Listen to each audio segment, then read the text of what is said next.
Ladies and gentlemen, thank you for coming out to support the Center for Sustainability here at Aquinas and the Jane Hibbert Idaho Women's Studies Center, who's co-sponsoring this event. I'm here today from the Women's Studies Center to introduce to you Dr. Deborah Steketee, who joined the Sustainable Business Program in the fall of 2005, bringing with her her interest and expertise related to the social dimensions of natural resource management. She serves as Executive Director of the Center for Sustainability here at Aquinas and is an active participant in the programming board for the Women's Studies Center at Aquinas. Dr. Deborah Steketee. I've got partners in crime today. Thank you for coming. All of you, I guess, are the partners, but also the Faculty Sustainability Committee has been working together in a coordinated fashion to make this presentation today. So I'd like to take this time to introduce my colleagues. Dr. Matt Tuith is the Steelcase Foundation Chair of Sustainable Business and also the chair of our department here at Aquinas' program for sustainable business. How many of you are visitors to our campus? I thought one person might be. Okay, great. We have the country's first undergraduate sustainable business degree. It's a Bachelor of Science degree with some amazing students who are enrolled in that. Kurt Kaiser is a professor of art here at Aquinas, a sculptor who does a wonderful job using natural materials in some of his work and has been an active participant with our sustainability committee for the past 2 years. Christina Radashowskis, who is a librarian, joins our committee for the first time this year and has been very involved in attempting to utilize information technology to help bring sustainability to campus here at Aquinas. So I do want to thank all of them for their participation today, and we will be doing this as a team presentation, so you'll see each of us on our way through this journey today. When we were working with the Women's Studies Center on making a presentation, we really wanted to focus on choices and bring to bear some of the individual choices that women have made over time in this area of sustainability and give you some little vignettes to help inspire you, because I personally have been inspired by their work throughout my career in this field. And then we wanted to drill down in terms of what are some of the choices that you are making on our campus or in our community in your own journey towards sustainability. And so we wanted to get specific. What are some of the ways that we can begin to address this topic? But in that specificity, we don't want to make it simple. Sustainability is not a simple idea. It is a complex idea. It is a transforming idea, and we didn't want to negate that particular feature of what we do here on campus and in our lives as we move towards sustainability. So we're going to bring it down to basic choices that you have to make, but also introduce you to some of the complexity of those choices. So to get us started, I'd first like to talk about Rachel Carson, and I will move to her little biography here. But one of the things that struck us as we were preparing this, and what has struck me in terms of individuals who have made a mark in this particular field, are the choices that they have made. And one person's individual choice does make a difference. And in fact, it's been millions of individual choices that have got us into the situation that we are, and millions of decisions that will lead us out of this particular place. Rachel Carson, I think she's probably one of the most known to us as one of the most influential writers who brought us to the fundamental questions of our industrial approach to agriculture. Her book, Silent Spring, set off an international debate on the use of pesticides. In her obituary in the New York Times, Carson was said to shrug off the idea that she was a Carrie Nation-like advocate. Carrie Nation was, of course, one of the fire burners for temperance. Instead, she preferred to relish in her role as a mild-mannered scientist, how she described herself, whose search for the truth created shockwaves that charged a new generation of advocates dedicated to protecting the environment. She withstood attacks on her personal integrity by those who attempted to divert the currents of scrutiny fostered by her work. She herself died of cancer at age 56. segue into this. Interesting quote that Rachel Carson brings to us. This world that we're living in today is one of our own creation. It is embedded within a natural setting, but we are living what we have created. And I'd like to make the connection between what Rachel Carson discovered regarding DDT and dioxin, which are, interestingly enough, very chemically similar in their shape. And in fact, some of the scientists today, because we can now measure minute quantities of both chemicals, are beginning to wonder if some of the DDT effects were actually dioxin effects. And dioxin is created by the use and some of the fabrication of paper. So Kurt, if you would lead us now into a look at paper choices that we can make in honor of Rachel Carson. Thank you, Deb.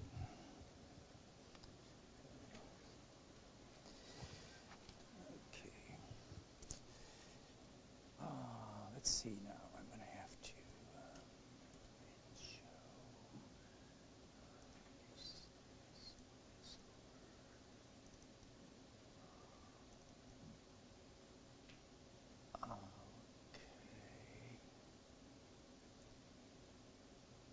Okay, I've been given a theme that's very accessible in that for us, especially in an academic setting, right? We're using paper all the time, and it's to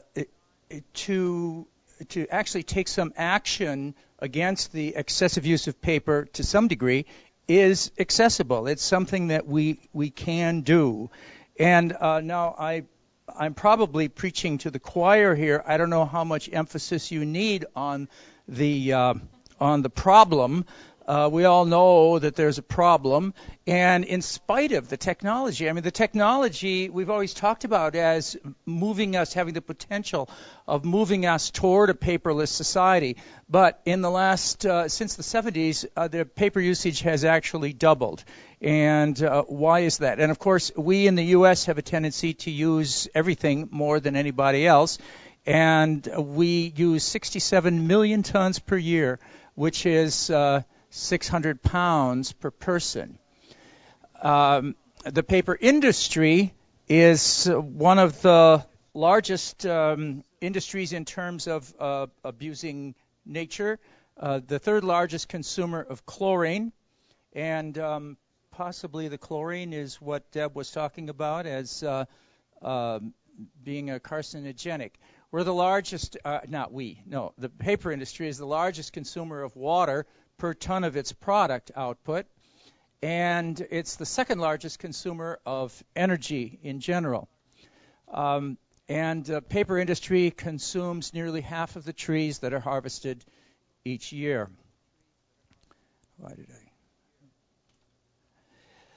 And when this comes down to a monetary thing, I don't know the exact numbers on this, but we citizens pay considerable subsidies for the paper industry, the manufacture of new paper. And so, what is the solution? Well, there's at Penn State, there's a biology building called the Mueller Building, and they in 2001 did a study that was specifically regarding their building, and it was in order to reduce their ecological footprint, to cut costs, and to create a healthier workplace. And that's that triple bottom line that we're always talking about regarding sustainability. Now, part of that study was specifically involving paper, and their goals were even more precise. One was to purchase recycled paper. Another was to use the paper to its fullest, and that's something that I want to expound on a little bit, and then to recycle it again, which is something, the recycling again is certainly something that we do here. So the usage of paper to its fullest, what are some things that can be done with that? There is a woman named Janelle Palmer who did a study for Michigan State University regarding the use of copy paper. And she says that if we were to reduce our typeface down to 12 points 10 points instead of 12, if we were to reduce our margins to 0.75 instead of 1.25, if we were to reduce our line spaces to single rather than double, and if we were to use both sides of the paper, a 100-page document could be brought down to just 15 pages. Now, maybe people don't want to make all of those reductions because it might make it a little bit uncomfortable to read. So what I thought I would do is switch to a different mode here, and I'm going to go to Word and experiment with some of that. There is in the air here at Aquinas a suggestion that we do, as a whole school, reduce our margins to 0.75 rather than 1 1/4. Now, this is double spaced. This, by the way, is the work of a student that's noted for his plagiarism. And it's, let me see, it has a 1 1/4 inch margin at the sides and 1 inch margin at the top. It is double spaced and it's 12 points. Now, if we bring that down to, where's the percentage on here? Well, if I just click this, no, that's, this computer isn't showing me the same things that come on. I want to see several pages at the same time here. Come on.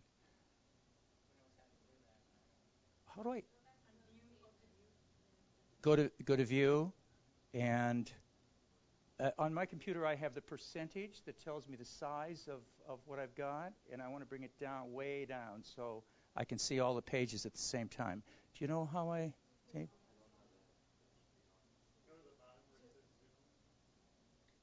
Okay. Okay. All right. Now, it shows 4 pages there. That I thought it was more. I guess it is 4 pages. Okay. All right. I'd like to be. There we go. All right. So now we see that. Now, how can I quickly and easily get back to where I was? All right. Well, I don't have to. What I'm going to do is then go to another document here, which actually has all of the changes that I had listed up there before. Now, this is single-spaced. It has a smaller margin, the 0.75 margin. It has a 10-point type. Now, you can't really tell that while you're looking at the screen as opposed to looking at a piece of paper in front of you. And also, let's say we would use both sides of the page. Now, I want to look at how that's going to, maybe I can get it here. Nope, it doesn't. Multiple.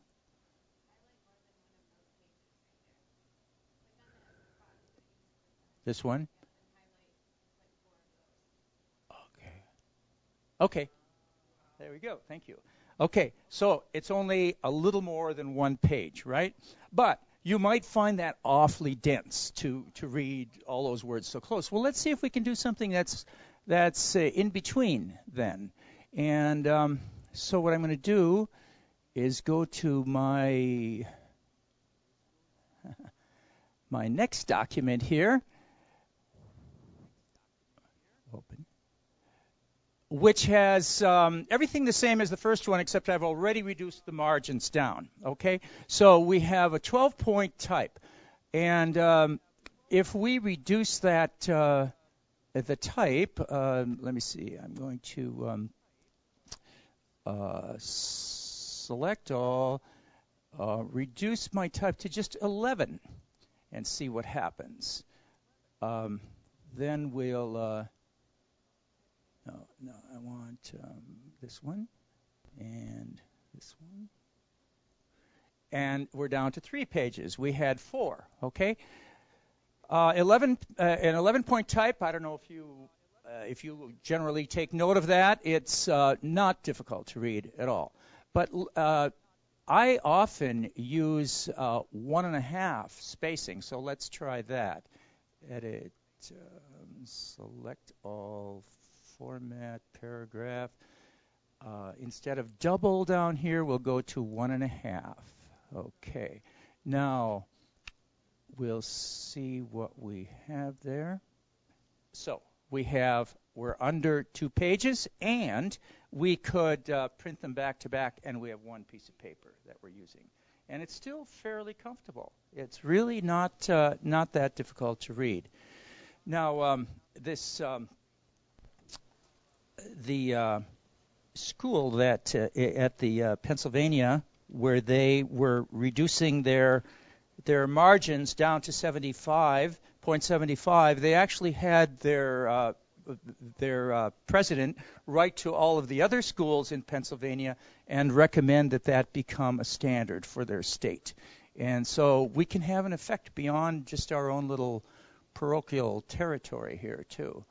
So now I want to, where are we here? No, that's not what I want to do. Going back to this. Okay. So where are we here? Okay, using paper to its fullest. All right, so there's a new problem then. I mean, not new, but an additional problem, and that is the fact, and if we want to move on to using recycled paper, the fact that recycled paper costs about 7% more than new paper. So how do we deal with that? At Aquinas College, what do? We use almost 3 million sheets of paper per year, and that costs over $11,000. Now, it varies. They bid it out each year when they're buying, and they buy the whole year's worth at one time. And actually, this $11,000 was from a couple of years ago, from 2005, 2006. And I was talking to Maureen about the additional price of recycled paper. She said it's a couple dollars per box, and that does add up to something. It's 7%, so we would have a little over $12,000. So how do we deal with that additional cost?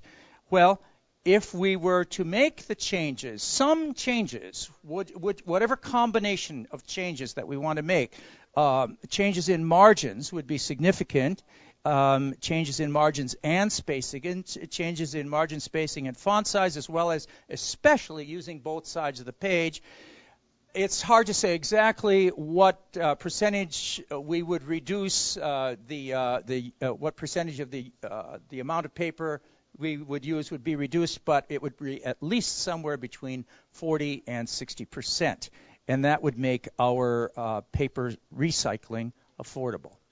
And so that's all I have to say. Yeah. I think we're going to have questions afterwards, but. So what would be here? I have used half an inch, 47. Okay. 12, and a little column 1, column 2. As close as you can get it. Students would appreciate that. If you make that 10 point, that's a little bit too much to handle. 12 point they can see. And I suggested, I got it from an economist, you have to have all the stuff on your thumb drive, email it to people, so you don't give paper anymore during the semester. Now, they don't like to look at it too long. We have to work on the eyesight problem. But, some of us are trying to save paper because all the information you give, the term paper topic, this thing and that thing, if you only can do tests in the same way, email, that would be kind of So it is possible. And back to back too. And you got a good point there. I'm going to ask my students for the term papers, single space, both sides. And I think the computer at school does it automatically now. Is that Both sides? Yeah, is I that don't think so. Yeah, some printers do. Yeah, ours does. Ours printer does. Yeah, some printers do something. Oh. Because it saves, we have to watch out for our. I always have to click properties and then finish, and then in a little Both box for sides. 2 sides. Right. And So- econo mode too saves toner. Good presentation. I like it. I can tell my students it works. And I think the wide margins were probably established for letters, and most of what I print isn't letters anyway, and so there's really no need for that. Yeah. But you cannot do it less than 7. The printer gets nervous. We have to work on it. All right, I'd like to offer the next vignette then, and I guess we go from the crusade against over paper usage to the Crusades, and Hildegard von Bingen. And with the Crusades advancing towards the south and east, the promise of agriculture emerging and new towns dotting the landscape, Hildegard of Bingen was born to a noble family in 1098. At the age of 8, she entered the women's cloister of the, if Kati was here, she'd murder me, but Disibodenberg Monastery in the province of Rheinhessen. She left the cloister at age 60 to teach in public, and focusing on the ordinary workings of human mind and body and of the natural world which surrounded her. Her Physica, the natural history, was written between 1151 and 1158 and exposed the healing power of plants, animals, jewels, metals, and the idea that living in harmony with creation is our true nature. In her book, Divine Works, we have a glimpse of greenness.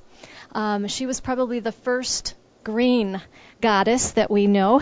And she talked about the greenness of humanity, embodied in a rational soul, which is the green life force of the flesh. So the first hint of green comes as early as the 1100s with Hildegard of Bingen. Now, to tie this to our next presentation, we had to think about celestial happenings and global climate change. So, Matt, we're off to you in looking at celestial beginnings and atmospheric carbon. Did I make that a good enough tie? That was an eloquent transitionary introduction, but I'm not going to talk about that. I can if you want. Carbon change. What was it you were? I'll mention it quickly. What is it that you wanted me to comment on? Carbon neutrality? Is that? Oh, climate change. Oh well, I'll give you something to think about here that you may not have heard before. Microphone right here. Okay. I'll give you something to think about here that you may not have had before you came in. As far as carbon neutrality, I don't get excited about carbon neutrality much. Right now we got 34% more carbon dioxide in the atmosphere than we did 150 years ago, and it increases every year. And that's just one of the many greenhouse gases that we have. All the efforts to this point really to do with global climate change talk about slowing the rate of increase. And an analogy I use in my class is we're in a bus going 70 miles an hour, and we're about a quarter of a mile from a cliff. And pretty much what we're talking about doing now might slow the bus down to about 55 as we go over the cliff. Now, I don't know about you, but I'm not so interested about slowing the bus down. Most of what we've talked about doing, things like carbon neutrality and things, all it's doing is slowing the bus down to about 55 miles an hour until we go over the cliff. What I think would be more productive and intelligent with global climate change would be talking about changes we can make that would actually stop the bus. All right. If we're not going to stop the bus, heck, we might as well go 75 or 80 miles over the cliff. What's miles per hour over the cliff? What's the difference? Let's have fun while we go over the cliff. But really, what we're talking about doing, it's not nearly enough. The conversations today would have been very appropriate about the time of the Civil War ending. That it would have made sense back then to do the sorts of things like the Kyoto Protocol is suggesting. In short, it's just it's too little, way too late for those sorts of things to stop the bus in the global climate change. Anyway, That's all I'll say. I told you I'd tell you something that might surprise you and you might not have heard. What I thought I would do today, I spend one of the things I do here, I'm the department chairman, as Dr. Steketee said, for the Sustainable Business Program. And we talk about principles and practices of sustainable business, which is really just one chunk of this idea of a sustainable world. Sustainable business is like a piece of the pie. But rather than talk principles with 10 minutes, it's impossibility. What I thought I would do is I've got a handout here, give you something you can take home, and talk about some things you can take home and you can actually use if you'd like to in your day-to-day life. All right, so let me pass this out to everyone. It's actually two handouts. It's called Moving Towards Sustainability here on the top. And then, let's see, that ought to probably get there. Kurt, you want to run those down there? Thank you. Put my glasses on. Reading glasses here.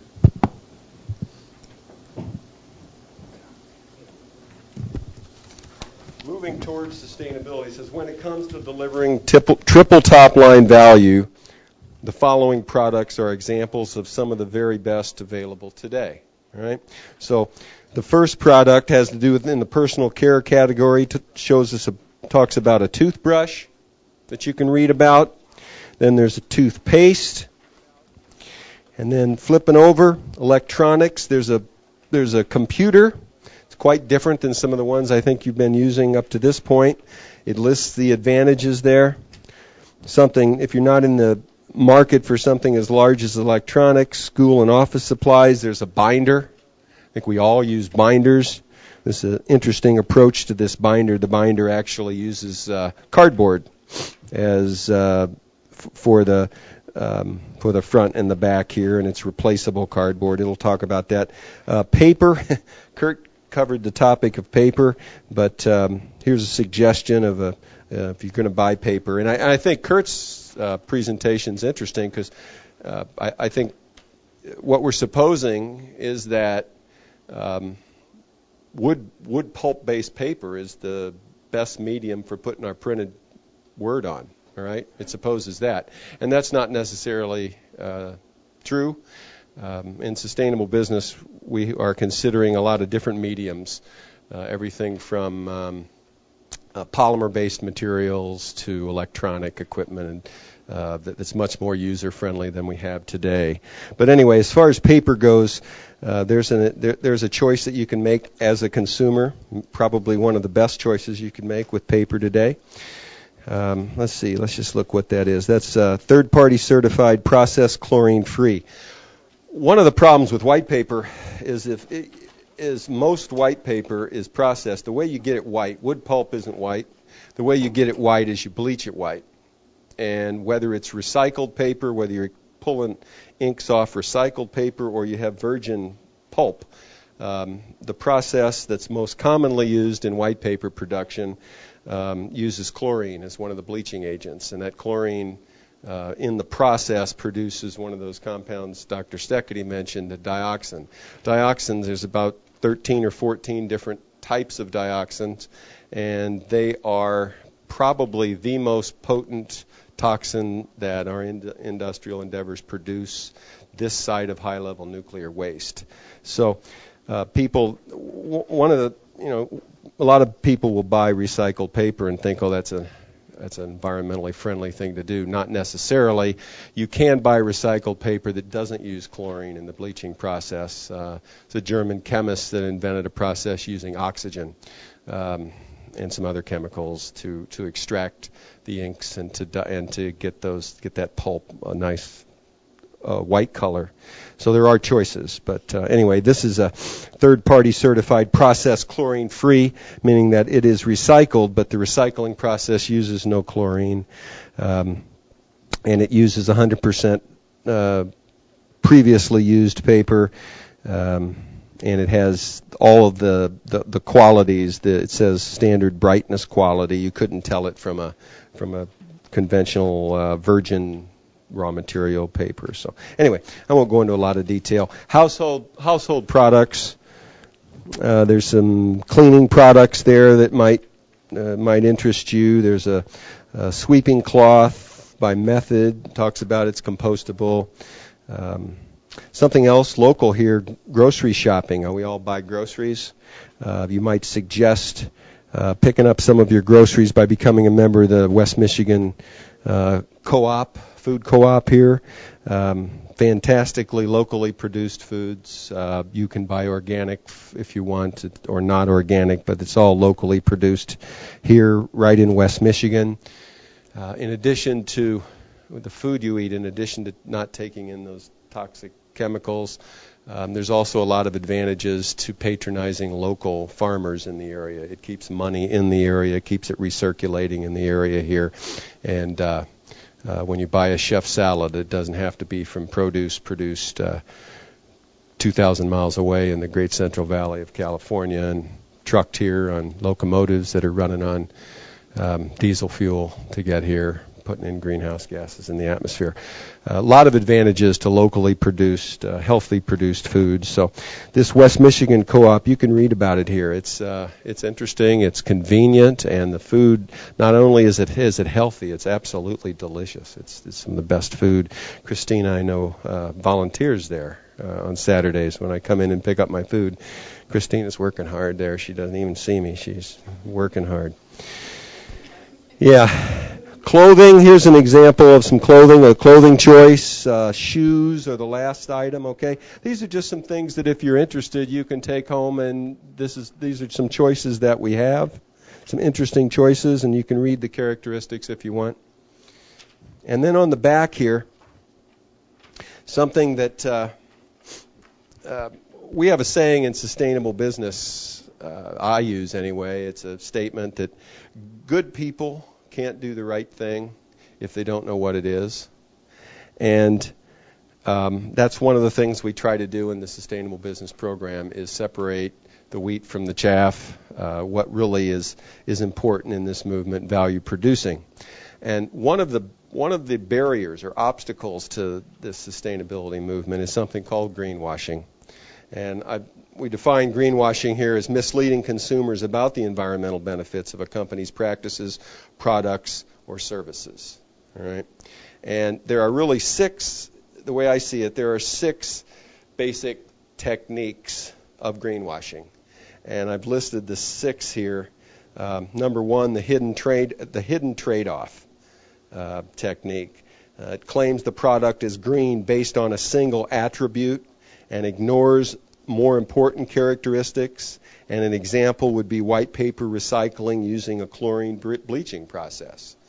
Most people think that if they buy recycled paper, that's at least less bad than virgin material produced paper, but not necessarily so.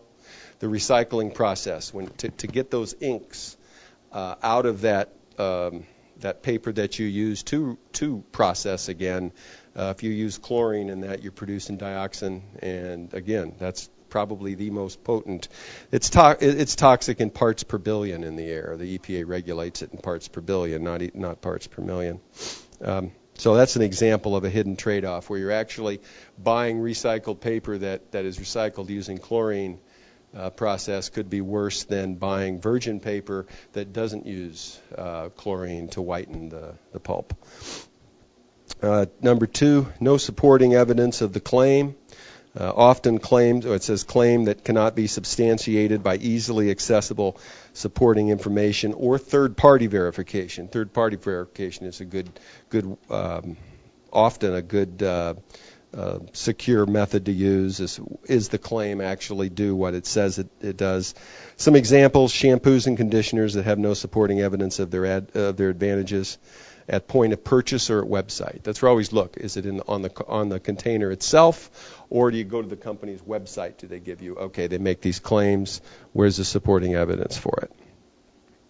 3, vagueness of claim. Claim can be so poorly defined and so broad that its real meaning is likely to be misunderstood by the intended consumer. Okay, an example would be products that say they're chemical free. I mean, I always get a chuckle with that one. Everything's made out of chemicals. Now we think that if it's chemical free, oh, that must be good. Well, you know, that oak tree out there and that maple tree out there, that's all made of chemicals. So that's a silly claim to make, but you do find it. All natural. I mean, arsenic in apple seeds is all natural. And you get enough of that, you can kill someone. All right? So there are natural poisons like arsenic and apple seeds. So all natural, that doesn't have a whole lot of value. Something that's green. I mean, in my classes, my students know we don't even use that term. What does it mean that it's green? That's so nebulous and poorly defined that it really has no value anymore. It's been used for all kind of meanings. And environmentally friendly, earth friendly. Again, these are some. How do you verify that something is environmentally friendly? You know, again, words do mean something, and so that's another technique for this greenwashing. Fourth, irrelevance of the claim. Claim may be truthful, but it doesn't matter if it's truthful, huh? It distracts the consumer from actually finding something that's worthwhile buying. For example, you still see products today that say CFC-free, chlorofluorocarbon-free. Well, we haven't been using chlorofluorocarbons producing products in 30 years. So there is no CFCs used legally anyway in our production processes here in the United States. So that really, CFC pesticides, lubricants, shaving gels, disinfectants, you could say that about probably 99% of the products on the shelves today. 5, lesser of two evils, claims that are true but that distract the consumer from important environmental impacts. All right? Things like organically produced tobacco.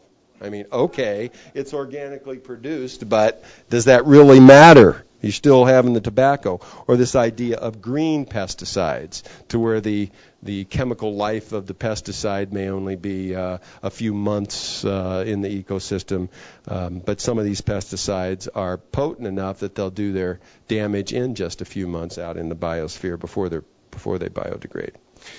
And 6, making just flat out, this just lies. 6 is making false claims.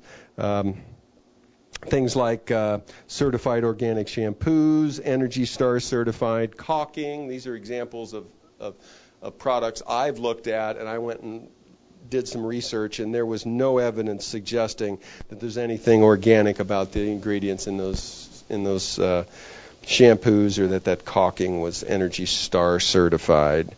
And by the way, the most common greenwashing techniques are the number 1, and then 2, and then 3, and then 4, and then 5. That's how I listed them, the most common on the top there. So these are just some things that can make you a more savvy consumer, things that you can look for when you read about or read some of the marketing for some of the claims of some of these products. So that's what I thought I would do today, is give you something you could take home and use this information perhaps. And because one of the things I get when I talk to people about this whole idea of sustainability is, okay, the concepts are interesting, but I'd sure like something I could do right now that I could put in place in my life right now. So that's hopefully what this gives you. So thank you. Great. Thanks.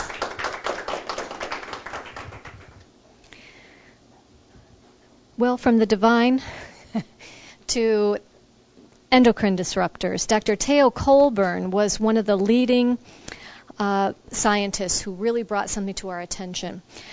She was a University of Wisconsin trained zoologist and instigated a look at the most personal of all environmental problems, and that is the effect of chemicals that mimic human and other animal hormones, interfering with reproductive capabilities of living organisms, and in fact, interfering with organisms in the womb. We now refer to these as endocrine disruptors, a term coined in connection with the 1988 publication of technical papers on the subject led by Dr. Colburn. While first labeled a kook by those who wished to dismiss her findings, Dr. Colburn's work and that of her colleagues who delved into this area of environmental science have resulted in redirecting research attention to a collection of potent chemicals that are resulting in feminization of male species, developmental problems, and other effects. And so we begin to see a transition from the outer world, outer space, at its most distant to the inner world. And Theo Colburn sees this as an issue of peace, really, and links those two items. And so, Christina, now talking about food, a most personal item for us all. Okay, hello. I am Christina, and Matt did a little bit of my presentation for me, so thank you very much. I'm just going to talk about the differences between industrial agriculture and sustainable agriculture. And so here is my first slide. And first I'm going to define my terms. And I'm defining industrial farming, industrial agriculture, this is my own definition, as corporate operations that treat food production as they would any other commodity and thus focus mainly on efficiency and profitability. So basically, it's just like any other thing that can be sold. The more you can sell, the faster you can get them out of the factory, the better the profits are going to be. And that's how factory farms treat their animals and their crops, too. And then we go to sustainable farming, which looks like this. And I know this is a stretch, but I think that's funny. I'm defining sustainable farms as those that are interested in making a living, the farmers, that is, but their interest lies in raising quality products and in creating symbiotic relationships between nature and the community and the land. And I'm also going to preface the rest of the discussion by telling you that I'm not defining sustainable farming as necessarily organic farming. Sustainable farming, in my definition, is local farming. And a lot of local farmers, especially in this area, will use organic practices in their farms because they want to keep their land pristine and fertile. So I'm going to just show you a few differences between the two types of farming. Well, first I'm going to say that if I asked most of you where your food came from, where did the food in your kitchen come from, you would probably tell me that it came from Meijer or Family Fare or Costco or something like that. But if I were to ask you where did they get the food, you probably wouldn't be able to answer me very quickly. And so I'm here to educate you a little bit. Most of the food in our bigger grocery stores like Meijer, Costco, whatever, will get their products from an industrial farm, whether they be animals or crops. And so one of the things that we want to concern ourselves with is the treatment of the animals that we ingest in our bodies. And so in a factory farm, you're going to see the animals are crammed together like this, and they're crammed together like this for most, if not all, of their lives. And what this does is prevents them from being animals. It prevents them from digging in the dirt and eating proper foods. And instead, what it does is lets them wallow in their own filth and become unhealthy because they can't move around. They don't get proper air circulation in these factories. And like I'm saying, that they're inside most of their lives. If they have access to the outside, it's for probably less than 45 days a year. And that's only if they're outside at all. And what this does for the animals creates a very stressful environment. And hence, they become aggressive. And they're unhealthy, they're stressed out, and they start trying to gnaw on each other or whatever. And so the factory farmers will then take precautions against this, and pigs in these conditions will start biting each other's tails. So instead of lessening the stress on these animals, they'll instead take their tails off. Chickens will start pecking at each other, and so they'll remove their beaks. It's kind of a gory thing, and I'm not going to go into it because I know that lunchtime is either here or next. So, but then we go to the the sustainable farm, where the pigs are allowed to wallow in the mud, and the cows are allowed to feed their young, which is something that in factory farms they're not allowed to do. So they can play, they can peck at the ground, they can do whatever animals do. And the farmers will treat them with respect because they want healthy animals. They don't want animals that are stressed out. They want animals that will be nutritious for the people that they're going to sell them to. And the only way they'll be nutritious is if they're healthy and happy. So I'm not going to read this whole thing to you. You can read this, and I know that we're running out of time. But in industrial farming, crops are often picked before they're ripe. And they're picked before they're ripe because they have to travel, like Matt said, thousands of miles to the marketplace. So if you go to Meijer right now, you can look and find that the lettuce and the apples and the cantaloupe are either from Washington or California or Honduras or Costa Rica or anywhere but here, pretty much. And I understand it's winter, but if we eat seasonally, we're able to eat what our land produces at the time it produces it. Industrial farms have to use pesticides on their crops. They have to do that because of the way that they grow things. They will grow the same crop on the same land over and over again, thus depleting the soil of its nutrients. So the only way that they're able to get things to grow is by fertilizing them like mad, and then unsafe soil will also invite pests to come, so they must also use pesticides. Those pesticides are on the fruit and the vegetables when they're at the store and thus end up in our mouths, which makes us unhealthy. Factory farms, like I said, are unsanitary, and some of the filth in those farms and in the processing plants is sure to make it into our food. There's no way it can't. And the E. coli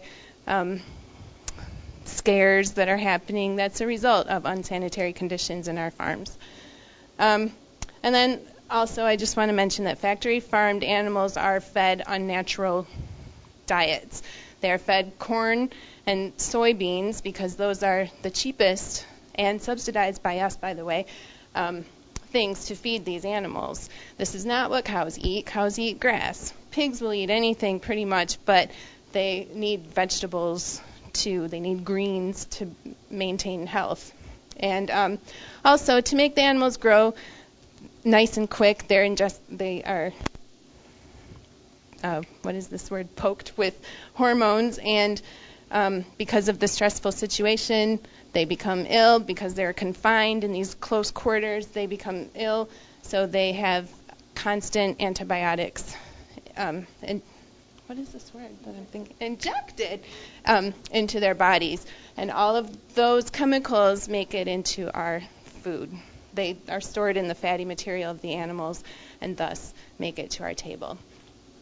In a sustainable farm, fruit and vegetables are picked when they're ripe and when they're most healthy or most nutritious, and then they're sold when they are most nutritious. And a fruit or a vegetable starts losing nutrients as soon as it's picked off the vine, and so, of course, eating something that was picked yesterday is going to be a lot more healthy than eating something that was picked 2 weeks ago.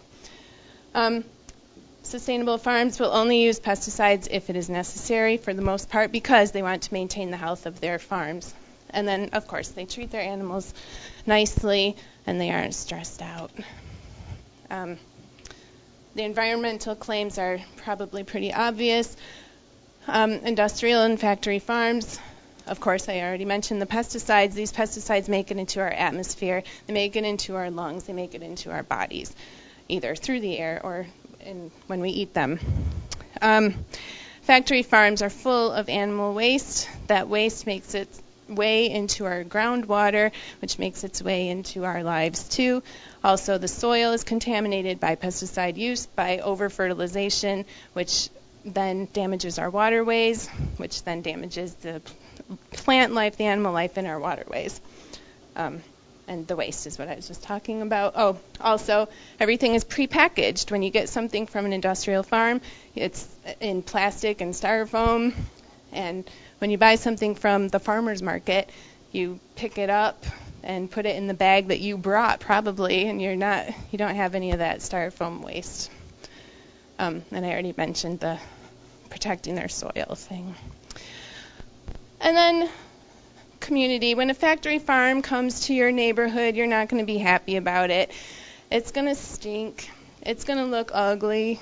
And what it's also going to do is push the small farmers off their land.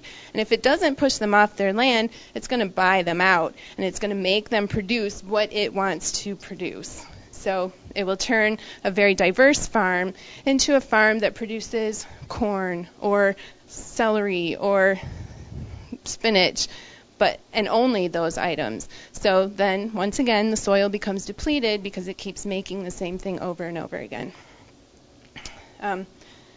Stink, ugly. And then when an industrial farm comes to your neighborhood, it's not going to buy its equipment from the store down the street. It's going to buy it from another big corporation where it gets a big discount because that's where they buy all their equipment from. Sustainable farms are going to make the money in their community, and then they're going to spend the money in their community, thus keeping the money flow going on in Grand Rapids. And also, it's not ugly like this. It's a farm. There's green space in your neighborhood, in your community, and that's always good. Yeah, this is how it tastes. Packaged, gross stuff, but still kind of okay. And then really yummy. Okay. All right, and then I've compiled this list, which, of course, I didn't print out for you or anything, but this will be accessible to you through the center's site and the Women's Studies site, I think, right? Yeah. So basically, shop at your farmers markets if you can. Shop at the food co-op, just like Matt said. Become a member of a farm. Buy a share of a farm so that every week you get some awesome fruit and veggies. Encourage local businesses to sell or serve food. Maybe encourage the college to sell some or serve some local food. And then there are ways to become involved. I included links to community gardens and the Slow Food Network. So I'm going to stop now because we're totally out of time.